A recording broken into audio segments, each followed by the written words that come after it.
It's still touchy.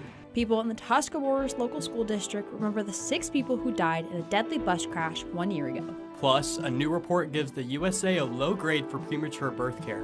We have a full breakdown of what it says and what doctors are doing to change it. Mothers and babies deserve better. And in sports, the local high school football playoffs have reached the regional semifinals.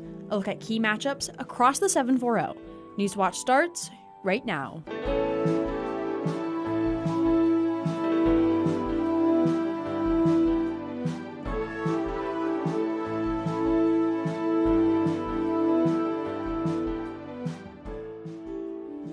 Good evening, I'm Allison Patton. And I'm Sullivan Beach. It's a win or go home for a handful of high school football teams across Southeast Ohio.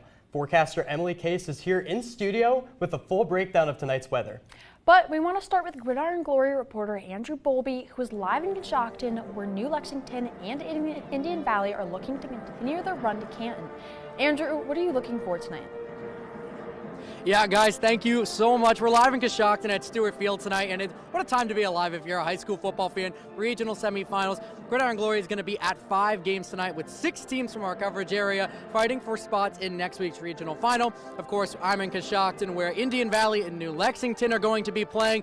You've also got Ironton and Harvest Prep rematching for the 3rd straight year in the playoffs. Wheelersburg and West Muskingum will also play, while Miller and Fort Fry continue to make their runs in Division 6 and Division 7. It's a little chilly tonight, but of course, always going to be good weather in November for high school football. Now, Emily, what are fans going to be looking like for their temperatures for kickoff, and then also a little bit later tonight? What can we expect in terms of the weather?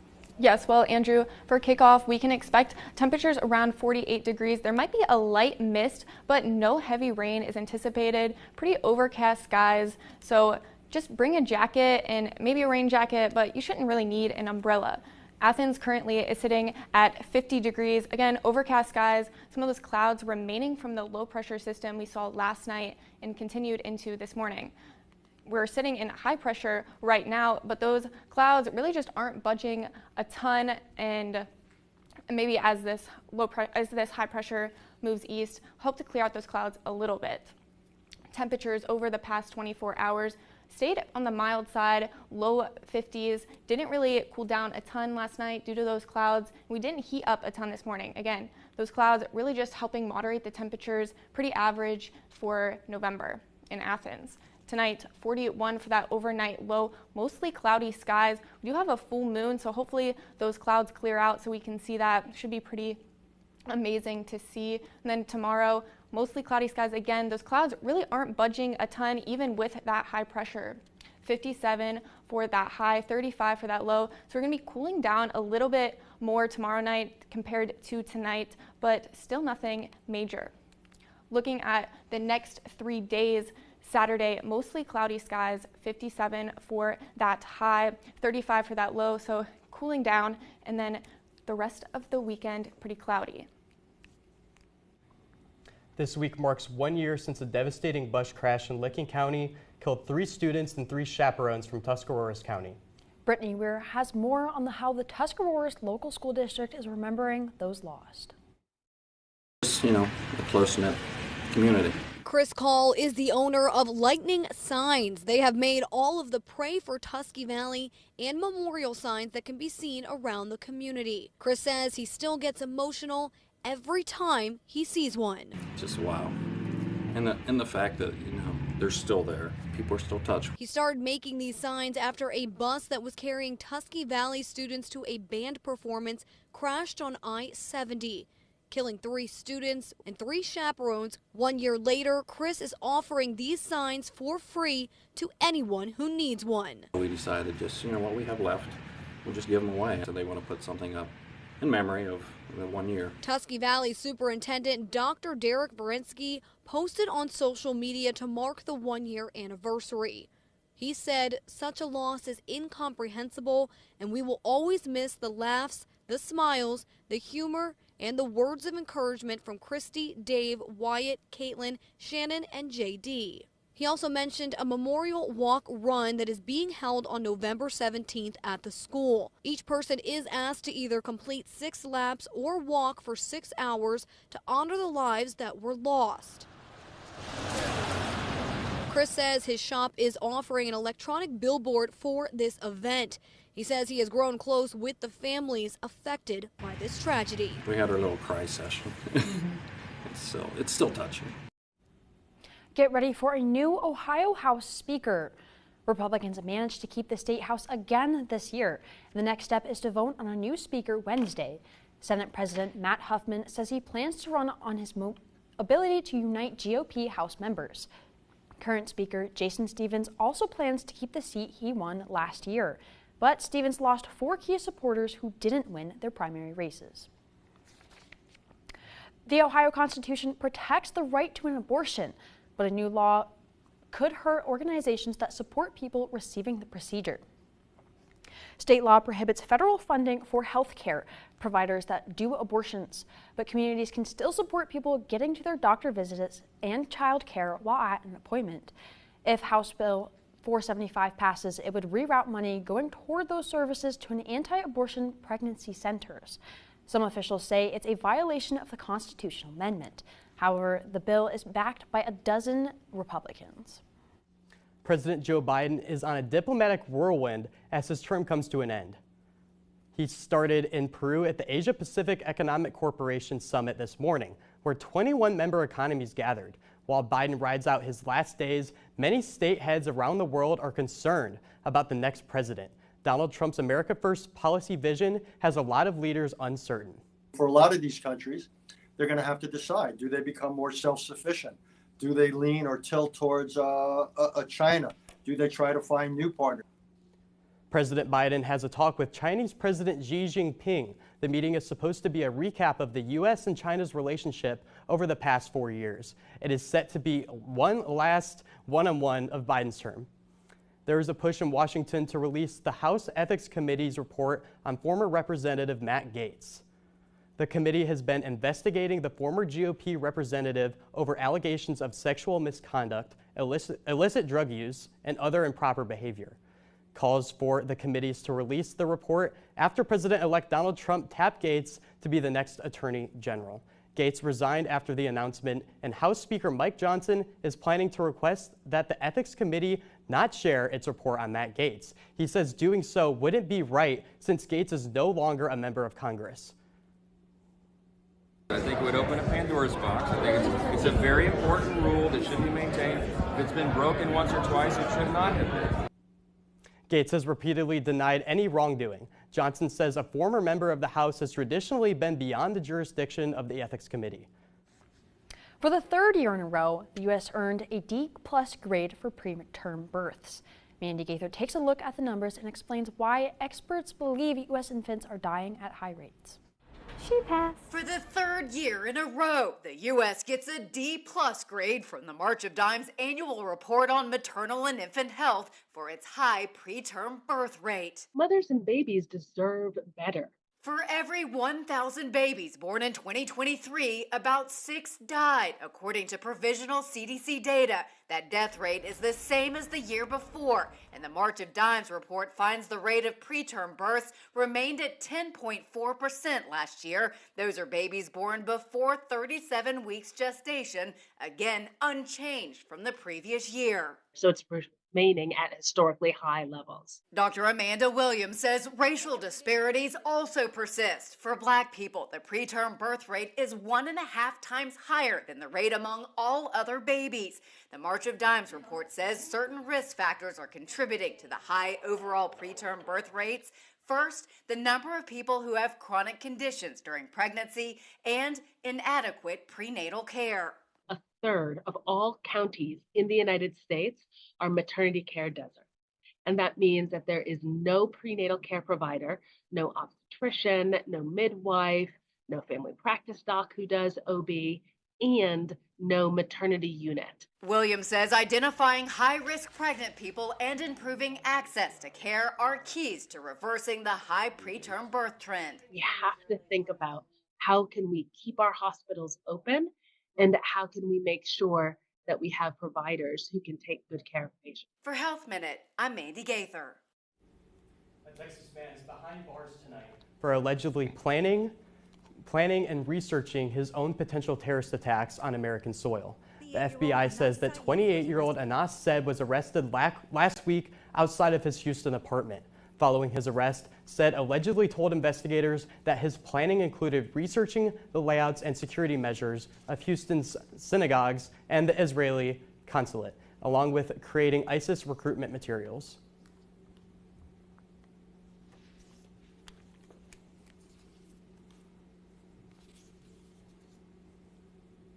And the Said is charged with one count of attempting to provide material to a designated foreign terrorist organization. If convicted, he faces up to 20 years in prison. The trial of the undocumented migrant accused of killing Georgia nursing student began today. The slaying ignited fresh debate over the border crisis and garnered national attention. Ivan Rodriguez joins us from outside the courthouse with the latest.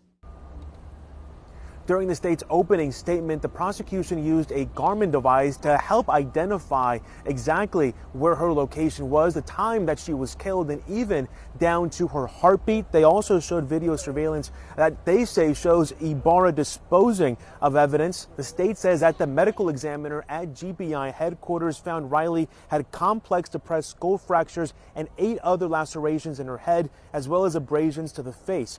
The prosecution also showed a fingerprint that was found on Riley's phone, which they say matched Ibarra's left thumb.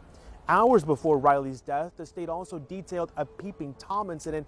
Prosecutors say that this helps paint a picture of Ibarra's intent. He went hunting for females on the University of Georgia's campus. And in his hunt, he encountered 22-year-old Laken Riley on her morning jog. And when Laken Riley refused to be his rape victim, he bashed her skull in with a rock repeatedly. That is what this case is all about. The defense attorney says that the evidence is tragic and disturbing. They also say that the evidence paints a very good case showing that Laken Riley was indeed murdered, but they also go on to say that the evidence that Ibarra killed her is circumstantial. Now, some of the first witnesses that we heard from the state involved and included 2 of Riley's roommates who went searching for her after she didn't return home from her morning jog. We also heard from a University of Georgia police officer who was the first one who found Riley's body and performed CPR. In Athens, Georgia, I'm Ivan Rodriguez. And it's the regional semifinals for the high school football playoffs. Stay tuned for a preview of the 7-4-0's biggest matchups. Here in Athens, we've had pretty gloomy weather the past couple of days. Will this continue into the weekend? It shows us something between what you see and what you don't see. This is the story of the most curious man in history. The influence of Leonardo's vision was enormous. He's doing things no one had ever done before. And that is simply astounding. Monday at 8 on WOUB. For more than 70 years, WOUB Public Media has been the place where people in our region turn to learn how stories of the past ignite the imagination of the future. It's where information, entertainment, and education work together to inform, enlighten, and inspire generations. It's the place where the community gathers to hear and see our world in new and innovative ways. WOUB, the public media you trust that's worthy of your support. WOUB is recognizing members of our Cornerstone Society. The Cornerstone Society is a group that wants to ensure the future of public media in our region. It includes people across our area who value news, entertainment, and cultural programming, as well as the educational services WOUB provides. Also included are graduates of Ohio University who took part in the WOUB Student Professional Development Program. Thanks to the Cornerstone Society for their generous support. To learn how you can be involved, email woub@woub.org. Today's the day. You're home. It's a celebration. Here we go. No one can say I don't have accomplished daughters. We need more fun in our family. It's just like a real blessing. Look at this bread. That's good. Your heart gets so full that you think it's gonna burst.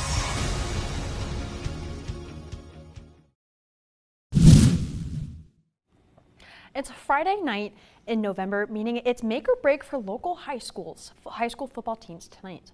Gridiron Glory reporter Andrew Bowlby now joins us with more on who is playing in the regional semifinals across the area and what we can look forward to. Andrew, what matchups are you watching tonight?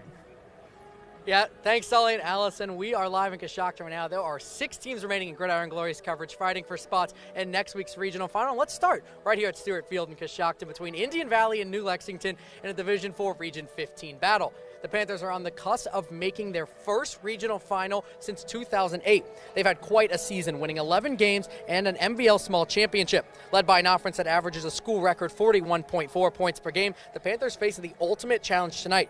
Indian Valley has been on a tear this season and are still yet to lose a game. The Braves are led by standout running back Grady Kinsley, who has rushed for over 2,500 yards and 34 touchdowns. Next up is D6 Region 23. Fort Fry is facing Grandview Heights. The Cadets have won 22 playoff games since 2016, led by head coach Eric Huck. Fort Fry knocked off Buckeye Trail in the opening round of the playoffs and then beat Waterford last week 29-26. With a win, the Cadets would advance to the regional final for the 4th time since 2020. For their opponent, Grandview Heights has only given up 12 points in their first 2 playoff games combined and are a perfect 11-0 on the season. This is the first time since 2015 the Bobcats have won multiple playoff games in the same year. Over to Sheridan High School, where Miller will face Danville. This season has been historic for the Falcons, as they have won their first playoff game in school history and also won 10 games for the first time in a single season. They have beaten Southern Meigs and Steubenville Central Catholic en route to tonight's game with Danville. For the Blue Devils, they have been in the regional finals in each of the past 2 years and are looking for a repeat. They have looked unbeatable in the postseason so far, outscoring their first 2 opponents 94-2. Over to Division 5, Region 19, a rematch from the previous 2 playoffs, Ironton and Harvest Prep. In 2022, the pair met in the regional final, and the Tigers came away with a dominant 34-0 win. In 2023, it was the regional semis, and the Warriors flipped the script, winning 20-14. This year, Ironton has already scored over 100 points in the playoffs through just 2 games, while Harvest Prep has hit nearly 90. With a different Warriors offense, the 3rd straight year of this matchup should be very intriguing. And finally, to Gridiron Glory's Game of the Week. Wheelersburg and West Muskingum playing in Athens. The winner of this game will play the winner of the Harvest Prep and Ironton game. For the Pirates, they have won more playoff games and they've won 2 or more playoff games, in 11 of the last 12 years and have been a playoff juggernaut.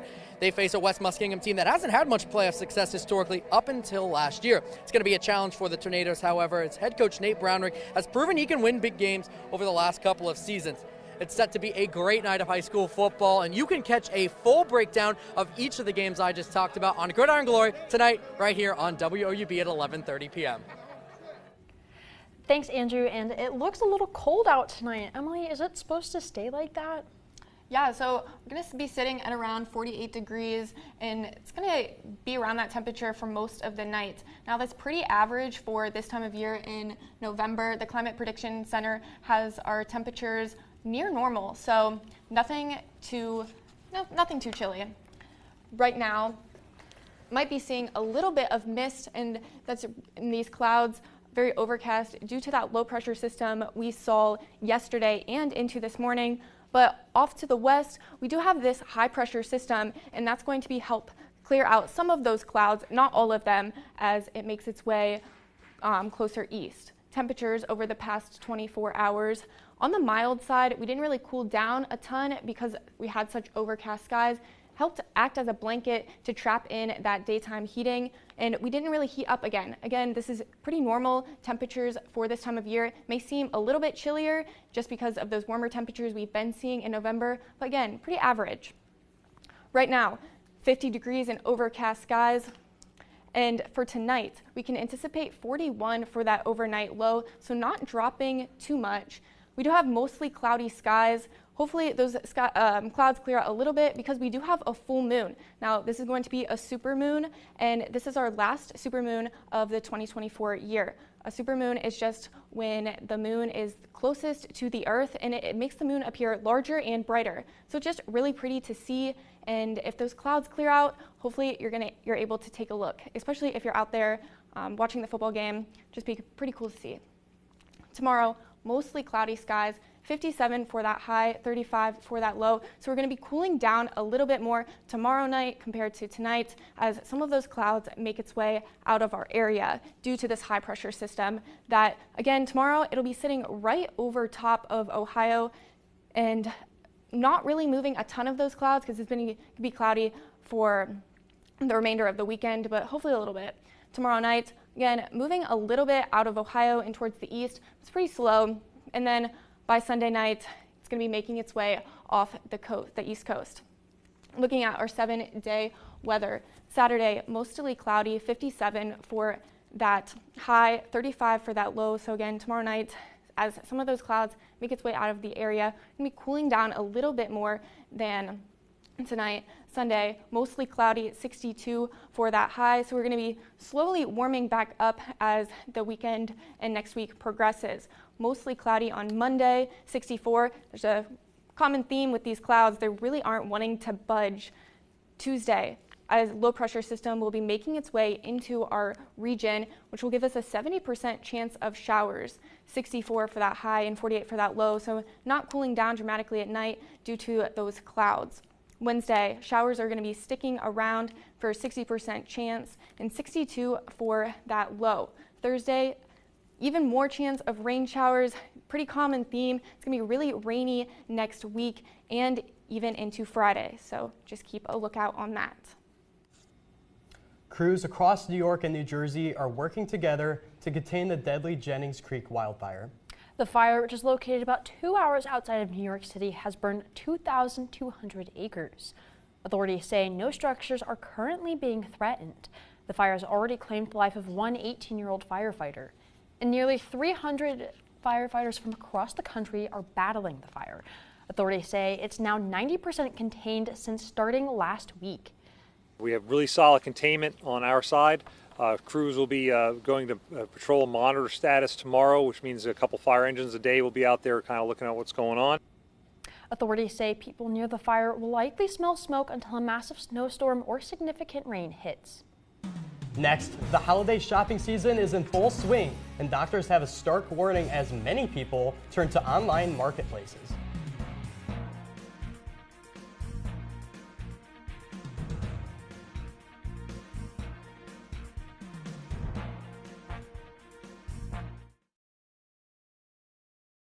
There's something I need your help with. What's to be done? You can't resist it. No more can you. What sort of people are these Wilcoxes? Come down with me now to Howard's End. What if the killer's someone we haven't considered yet? You couldn't have just started a book club, could you? They're some of the most powerful people in the land. Well then, I'll be on my best behavior. Sunday on WOUB. Sherlock Holmes is the world's most famous detective. But why didn't his creator, Arthur Conan Doyle, love him as much as the rest of us do? In this series, I'm tracking down clues and evaluating the evidence to discover where creator and creation diverged. I'm hoping to open a little window into Arthur's mind.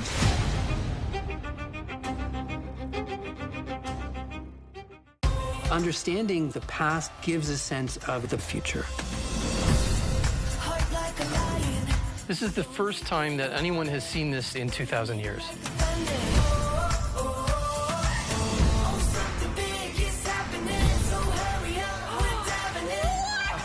This is amazing. Well, I'm excited now. Pompeii is a battle against time.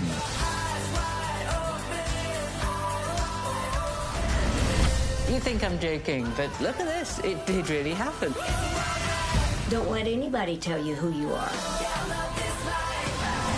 History teaches us to honor the past. When you look back, you're like, wow, that was pretty special. This is something that's actually altering the course of history. You're charged with keeping these stories alive.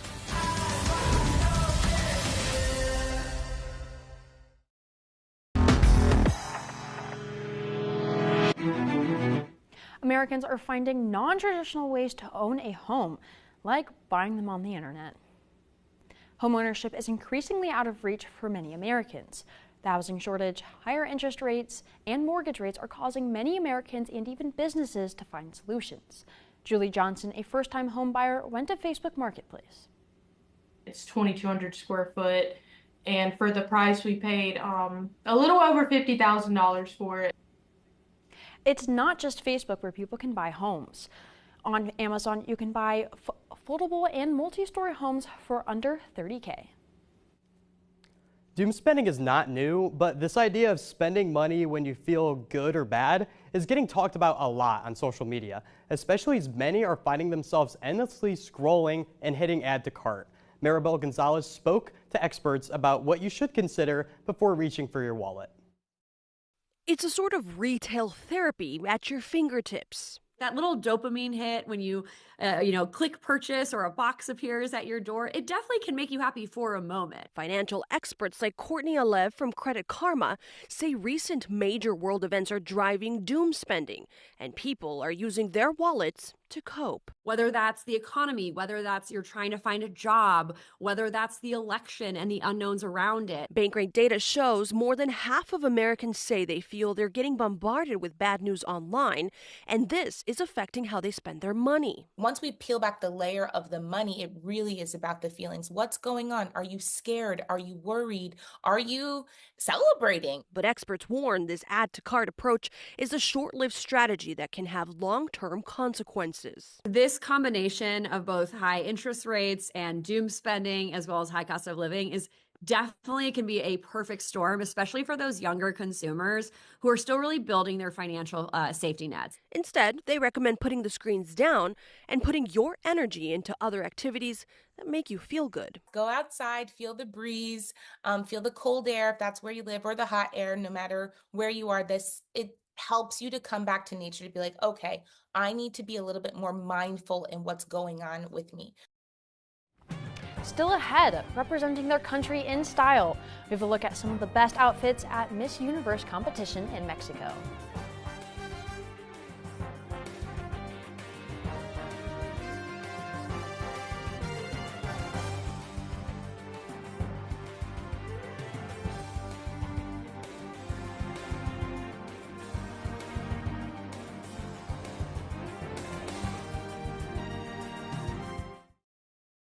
This year, Gridiron is back and better than ever with our 25th season. I'm your host, Haley Hollinger. And I'm your digital host, Donovan Barney. Throughout the week, make sure to tune into our Facebook, X, formerly Twitter, and YouTube for game preview segments on the pregame huddle. If you still can't get enough high school football, check out our Instagram and TikTok for more weekly content. And of course, we'll see you right here every Friday night at 11:30 p.m. because there's nothing better than Friday nights and Gridiron Glory. This is the PBS Video app. Install it on your phone, tablet, smart TV, or other streaming device, and use it to access more of the PBS shows you love. But if you're looking for even more shows to binge like this, or early access to shows like this, then look for this icon. That's the PBS Passport icon, and it means that video is part of PBS Passport. Passport is our way of saying thank you to our station members. Donate to your local PBS station today, and one of the member benefits you'll receive is PBS Passport, which offers extended access to a growing library of new and favorite PBS programs. You can support your station and your community by becoming a member today. Visit pbs.org/getpassport for details. Watch PBS Passport anytime on any screen, wherever you stream. It's your ticket to the best of PBS. It's such a magical place. The abundance of life, absolutely extraordinary. And then it hit me. The world has to see this. Seeing the Lions back on the